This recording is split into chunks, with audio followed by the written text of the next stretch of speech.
뉴스 FM 조현지입니다. 우리 시대 다양한 분야의 명사들과 이야기 나눠보는 초대석 시간입니다.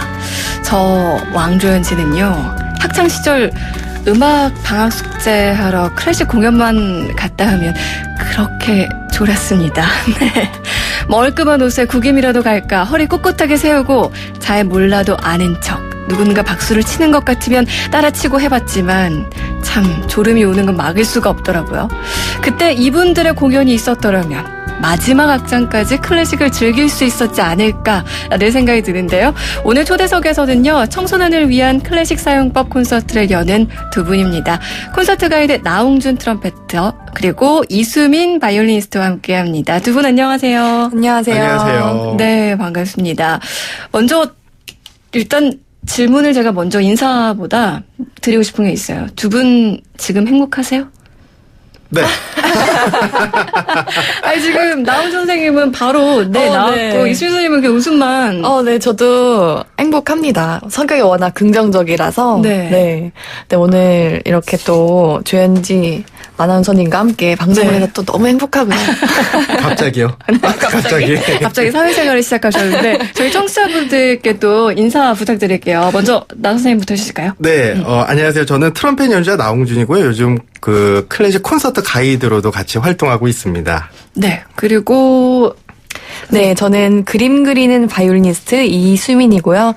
저도 여기저기 다양한 활동을 하고 있습니다. 네. 두 분 소개를 간단하게 정말 해주셨지만, 이제 저희가 이야기를 나눠보면, 이분들이 또 얼마나 다양한 곳에서 활동을 하고 계시는지 아실 수 있을 텐데, 일단은 여름방학, 우리 아이들과 어디 갈지 고민하시는 분들은 오늘 방송을 특히나 더 집중해 주셔야겠습니다. 이 청소년을 위한 클래식 공연을 앞서서 연다고 말씀을 드렸는데, 청소년을 위한이라는 말이 앞에 붙었기 때문에 이거 애들만 가는 거 아니야? 라고 망설이셨던 분들도 또 함께 할 수 있는 그런 공연이죠? 그쵸? 그럼요. 네. 네. 그리고 또 쉽게 그만큼 이해할 수 있는 그런 공연이 아닐까라는 생각이 드는데, 두 분 어떻게 오늘 재밌게 해주실 준비 되셨나요? 네. 네. 앞서서 노래 나가는 동안 저희가 이 시간 좀 재밌게 해야 된다고 제가 말씀을 드렸더니 그게 제일 어렵다 이런 얘기를 해주셨는데, 그 안홍준 트럼펫터의 별명이 클래식계 유재석이라고 들었거든요. 네. 외모 안 닮았는데요? 네. 먼저 제 이름 나홍준이고요. 네. 죄송합니다. 네. 사실, 저는 굉장히 영광스러운 그 별명이죠. 네. 그것도 뭐 다른 것보다도 그냥 저를 좀 좋게 봐주신 분들이 감사하게도 그렇게 좀 포장해 주시는 것 같아요. 뭔가 뭐 때문에 유재석 씨와 비유가 됐을까요? 띄우려고? 그만큼 좀 말주변이 좋고 네. 유머러스 하시던 얘기 아닐까? 네, 저도 그렇게 칭찬으로 받아들이고 있습니다. 네. 그렇군요. 그래서 많은 분들이 좀 진짜 예쁘게 봐주셔서. 네. 아니, 그리고 지금 또 그 오디오 콘텐츠를 네. 계속해서 이제 크리에이터로 활동하고 계시다고 들었거든요. 네. 거기서는 또 어떤 얘기 해주시는 거예요? 그러니까 왜 인터넷에 키면 초록색 창문에 네. 포털 사이트 있잖아요. 거기서 네. 이제 클래식 사용법이라고 네. 하는 그 채널을 연재하고 했는데, 그 이유는 뭐냐면, 왜 우리가 흔히 약을 팔 때도요.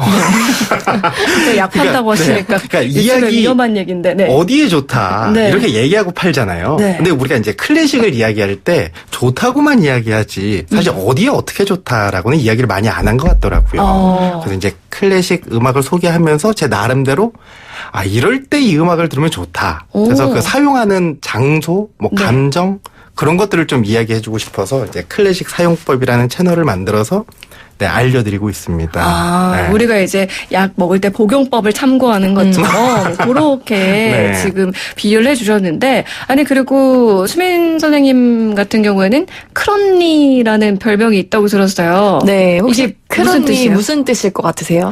크런니? 뭐 아주 간단하게 클래식한 언니? 네. 너무 빨리 맞췄나요? 너무 쉬운나. 네, 클래식을 쉽고 재미있게 알려준 언니라는 뜻에서 붙여봤고요. 사실 많이 크고 싶어요. 그래서 또 그런 얘기도 하고, 사실 제가 아까 처음 소개시켜 드렸을 때 그림 그리는 바이올리니스트라고 말씀드렸잖아요. 네. 그래서 이게 사실 원조 원조? 별명이거든요. 네. 제가 클래식 음악에서 영감을 받아서 그림을 그려요. 그래서 그것을 이렇게 화면에 띄워놓고 그 앞에서 이제 기업체 강연 같은 거를 하거든요. 네. 그래서 해설도 하고 그림으로도 보여드리고 제 연주까지. 그래서 한 곡을 3가지 루트로 경험하실 수 있게 그렇게 활동을 하고 있어요. 그리고 또 제가 유튜브 그런 일을 시작하게 된 계기는 사실 제가 클래식 기반으로 한 굉장히 다양한 활동을 하고 있거든요. 그래서 뭐 이제 음악 칼럼니스트, 또 인터뷰어도 하고 있고, 공연 기획도 하고 있고, 미술이랑 음악을 접목시킨 교육도 하고 있어요. 네. 또 클래식 동호회 리더도 하고 있고, 뭐 여러 가지 하고 있는데, 이런 활동들을 더 많은 사람들한테 보여주고 싶고, 또 저도 나홍준 선생님처럼 쉽고 재미있게 클래식을 소개하고 싶어서 네. 이제 유튜브를 시작하게 됐습니다. 아, 그렇군요. 구독자가 얼마나 되나요? 너무 부끄러운데, 네. 300명? 네. 정말 앞으로 더 크셔야 되는 네, 많이 그런 커야 됩니다. 상황인데 청취자분들께서 많이 좀 관심 갖고 구독해 주셨으면 좋을 것 같은데 네. 아니, 지금 이수민 선생님이 아주 길게 소개해 주셨단 말이에요. 네. 나홍준 선생님, 나도 더 할 거야. 이런 생각하고 계신 거 아니에요? 아니요, 괜찮습니다. 네. 아니, 이제 클래식 공연 얘기를 좀 해볼 텐데, 앞서서 제가 이제 그런 얘기를 했어요. 클래식 공연장을 가면 사람들이 대체적으로 잘 모르고 듣다 보면 꾸벅꾸벅 졸기 마련이에요. 참 숙면에 도움이 되는 네. 그런 곡들이 많은데, 어떻게 하면은 우리가 좀 클래식을 친숙하게 할 수 있을까? 라는 좀 고민을 저는 늘 해왔었거든요. 네. 두 분이 생각하시기에는 사람들이 왜 클래식을 어려워한다고 생각하세요? 일단 이 클래식은요, 현재 우리나라에서 살고 있는 우리를 위한 음악이 아니에요, 사실은. 그러니까 1600, 1700, 1700년대 유럽에서 성향 음악을 우리는 지금 클래식이라고 이야기를 하거든요. 네. 그러니까 결국에는 그 시대 유럽 사람들을 위해서 만들어지는 음악이 우리가 아는 클래식 음악이기 때문에 정서상으로 처음부터 절대 공감할 수가 없어요, 사실. 그걸 인정하고. 네. 이건 너무나도 당연한 사실이고요. 네. 거기를 베이스에 둔다고 하면, 내가 지식이 부족해서 클래식을 못 듣나? 이런 자괴감 같은 거는 처음부터 생각 안 하셔도 된다. 너무나도 자연스러운 현상이기 때문에. 네. 그냥 어려운 건 너무나도 자연스러운 겁니다. 네. 그러면 좀 이제 하나하나 알아가야 거기서 재미를 발견할 텐데, 네. 일단은 우리가 뭔가 동기부여가 돼야 될 거 아니에요? 네. 클래식이 우리 삶에 좀 필요한 이유, 뭐라고 볼 수 있을까요? 그러니까 제 생각에는 그러니까 거기 우리가 공감할 수 없는 곳에서 이제 시작이 되잖아요. 네. 하지만 클래식을 잘 살펴보면 1700년대 유럽 사람들과 지금 우리 상황과 안 변한 것이 하나인데 바로 인간입니다. 조금 더 자세히 이야기하면 인간의 네. 감정인데요. 그러니까 그 시대 사람들과 우리와 지금 인간의 감정이 비슷하기 때문에 클래식은 몇백 년 동안 인간의 감정을 위로해주고 또 즐겁게 해주기 위해서 살아남은 음악이잖아요. 네. 그러니까 지금 청취자분들이 좋아하시는 트로트, 가요 이걸 들으시다가 뭔가가 아쉬운데 할 때 클래식이 분명히 좋은 대안이 하나 될 수 있습니다. 그렇기 때문에 그 청취자분들의 그 음악 목록에 클래식을 하나 좀 가볍게 갖고 계시면 언젠가는 유용하게 쓰실 거예요. 네. 그렇군요. 아니, 그러면 이수민 선생님 같은 경우에는 클래식을 워낙 이제 저보다도 훨씬 많이 접하고 이제 알고 계시는 분인데 많은 분들한테 클래식이 이런 겁니다라고 설명을 할 때 짧게 뭐라고 설명을 하세요? 클래식이 이런 겁니다. 좀 사전적인 의미로요? 누군가한테 쉽게 설명을 한다고 할 때? 제가 이제 아까 말씀드린 것처럼 음악 동호회 리더를 맡고 있잖아요. 네. 그래서 많은 사람들이 그 질문을 꼭 해주세요. 클래식이 정확히 뭐예요? 네. 우리가 보통 일상생활에서 클래식카, 클래식 만년필 이런 말들 쓰잖아요. 네. 근데 그럴 때 쓰이는 클래식이 시간이 변해도 변하지 않는, 시간이 지나도 변하지 않는 가치를 지닌 것이라는 그런 사전적인 용어로 쓰이는데 네. 정확하게 이제 음악 쪽에서 클래식이라고 하면 고전주의 라고 해석을 할 수 있어요. 이제 좁게 말하면 18세기 중반에서 19세기 초반까지 아까 선생님이 말씀해 주신 것처럼 유럽에서 유행했던 예술 사조를 가리켜요. 원래는 문학도 그렇고 미술도 그렇고 음악도 그렇고. 네. 근데 또 음악 쪽으로 건너오면 바흐가 죽었을 때 1750년대부터 이제 베토벤이 죽었을 때까지 1827년까지 그 사이를 이제 고전주의 악파라고 부릅니다. 이제 대표적인 작곡가로는 하이든, 모차르트, 베토벤이 있죠. 네. 네. 아, 그런 거는 또 저희가 학창시절에 배웠던 기억이 네, 새록새록 맞아요. 나는데, 이제 8월에 이제 이렇게 두 선생님들의 아주 친절한 설명을 들을 수 있는 클래식 콘서트가 열리게 되는데, 사실 박물관이나 미술관 가면 뭐 도슨트라던가 아니면 전시 가이드 이런 것들 저희가 활용하긴 하는데, 클래식 공연을 들으면서 일일이 설명해 주는 경우는 좀 드물거든요. 이번 콘서트가 또 어떤 콘서트인지 설명해 주실 수 있을까요? 웅주님 해주실까요? 네. 이번 콘서트는 그 말 그대로 이제 클래식 사용법 콘서트거든요. 네. 그러니까 일부에는 이제 이수민 선생님이 동물의 사육제를 가지고 나레이션을 하면서 음악이 형상화한 동물의 모습을 음악으로 알려주고요. 네. 그다음에 2부에서는 아까 제가 계속 얘기했던 것과 같은 맥락인데 실질적으로 클래식을 우리 일상에서 사용할 수 있는 법을 알려드리면서 그 음악들을 라이브로 한번 들려드리려고 합니다. 네. 뭐 예를 들면 이런 거죠. 아침에 화장실에서 듣기 좋은 클래식. 아. 제목은 천둥과 번개입니다. 아, 뭐 배변 활동을 원활하게 그죠? 하는 데 도움이 되는. 그러니까 중요한 일을 해결할 때 천둥과 번개 소리가 난다는 건 굉장히 일이 수월하게 진행된다는. 도대체 이런 식으로 어떤 곡들을 추천하시 너무 궁금해지는데요. 네, 이런 식으로 좀 매칭을 해봤습니다. 일상생활에서 듣기 좋은 음악들을. 네. 벌써부터 기대가 되는데 오늘 이 공연 티켓을 직접 또 선물해 주신다고 들었어요. 그래서 네. 청취자분들께서도 클래식 콘서트로 이번 여름 휴가 보내고 싶다 하시는 분들은 티켓 원한다고 문자 메시지 보내주시면 저희가 전해드리도록 하겠습니다. 그리고 또 두 분께 궁금한 클래식 관련 질문들도 보내주세요. 샵 0945번이고요. 단문 50원, 장문 100원의 유료 문자입니다. 앞서서 생상스의 동물의 사육제라는 그 작품이 공연된다고 했는데 이 작품이 동물들의 소리를 관현악으로 표현한 게 특징인 그런 곡들이잖아요. 네.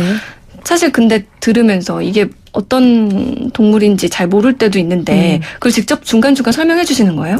네, 이게 총 14악장으로 되어 있거든요. 그래서 그 악장 바로 전에 어떤 동물에 대해서 설명을 할지 이제 제가 나레이션을 해드립니다. 그러면 이제 좀 아무래도 연상되기가 더 쉽겠네요. 그쵸. 그럼 14악장까지 있다고 하셨는데 그게 다 공연되나요?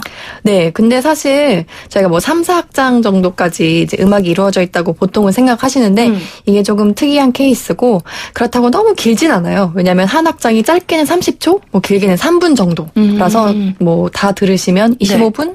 30분 정도 됩니다. 그러면 박수를 언제 쳐야 될까요? 이것도 많이 물으시는 주제 네. 중에 하나인데, 이제 이 공연 같은 경우는 이제 14악장이 다 끝나고 나서 박수를 네. 치시면 되고, 보통은 언제 박수를 치시면 되냐면, 이제 연주자가 입장할 때 우선 치셔야 돼요. 네. 뭐, 솔로 공연이나 실력 공연 같은 경우 이렇게 걸어 나와서 인사할 때까지 박수를 치셔야 되고요. 오케스트라 같은 경우는 단원들이 이제 몇십 명 되잖아요. 네. 그래서 나와서 착석을 할 때까지 박수를 치시면 됩니다. 그리고 연주를 다 하고 나서 이제 연주가 끝이 날 거 아니에요. 그때 연주자가 활을 내리고 인사를 할 때 혹은 지휘자가 팔을 내리고 뒤돌아서 인사를 할 때 그때 박수를 치시면 돼요. 근데 이것도 사실 공연장 처음 가시거나 조금 익숙하지 않으신 분들은 복잡하잖아요. 네. 그러면 이렇게 딱 한마디 해드려요. 옆 사람이 칠 때 치세요. 제가 잘못하고 있는 게 아니었네요. 네. 그렇군요. 일단은 악장과 악장 사이보다는 그 작품의 연주가 다 끝났을 때 박수를 치는 게 기본적인 에티켓이고 그리고 이제 오케스트라가 등장했을 때, 네. 그다음에 지휘자 선생님이 등장했을 때, 네. 그리고 이제 다시 인사를 나눌 때, 요 정도로 저희가 기억을 하면 될 것 같은데, 사실 제가 좋아하는 말 중에 자세히 보면 예쁘고, 알면 사랑한다. 뭐 이런 말을 좋아하는데 클래식도 또 예외는 아닐 것 같아요. 오늘 두 분하고 얘기를 좀 하다 보니까 뭔가 이렇게 우리 일상생활과 밀접하게 연관을 지어서 클래식을 즐기다 보면 더 관심이 가겠다 이런 생각이 들거든요. 오늘 조금 이제 관심이 생겼다 하는 분들, 그러니까 클래식 입문자라고 해야 되겠죠? 그런 분들한테 좀 추천해 줄 만한 곡들을 제가 미리 두 분께 부탁을 드렸었어요. 네. 먼저 우리 나홍준 선생님께서 한 곡 추천해 주실까요? 네. 저는 그 차이콥스키 교향곡 5번 3악장을 추천드리고 싶은데요. 네. 왜 그러냐면 지금 이 무더운 도심에서 우리가 가장 좋아하는 곳은 에어컨이 빵빵한 곳이 아닐까. 그래서 이 무더운 곳에 있다가 첫 그 에어컨 바람을 맞이했을 때 네. 그 기분을 느낄 때 그 함께하면 좋은 음악이 뭐가 있을까 좀 생각을 해봤어요. 네.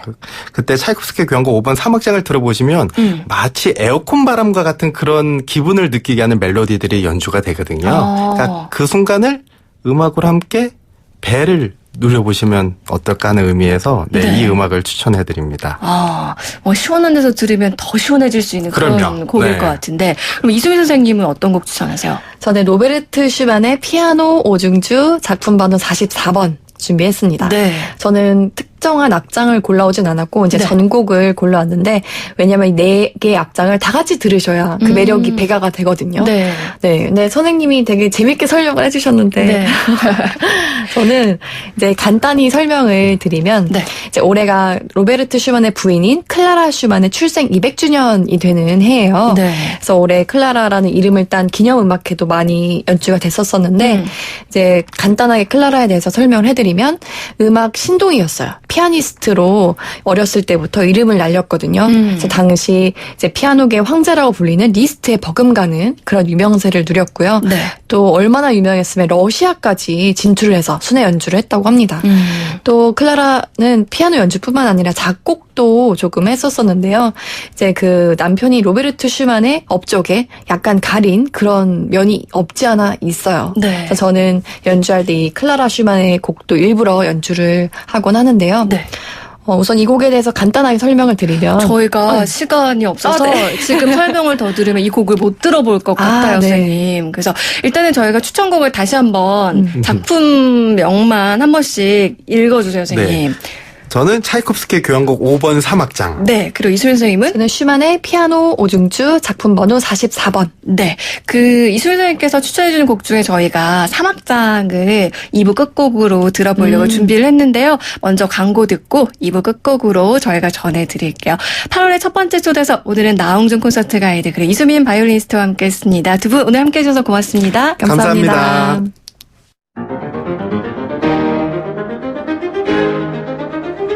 뉴스 FM 조현지입니다. 2부는 포스코와 함께했습니다. 크로니 이수민 바이올리스트가 추천한 클래식 한 곡 전해드리면서 2부 마무리할게요. 슈만의 피아노 오중주 작품 번호 44번 사막장 예노연도의 피아노 연주고요. 코달리 콰르텟이 함께한 곡입니다. 저는 한시 뉴스 듣고 잠시 후 3부에서 뵐게요.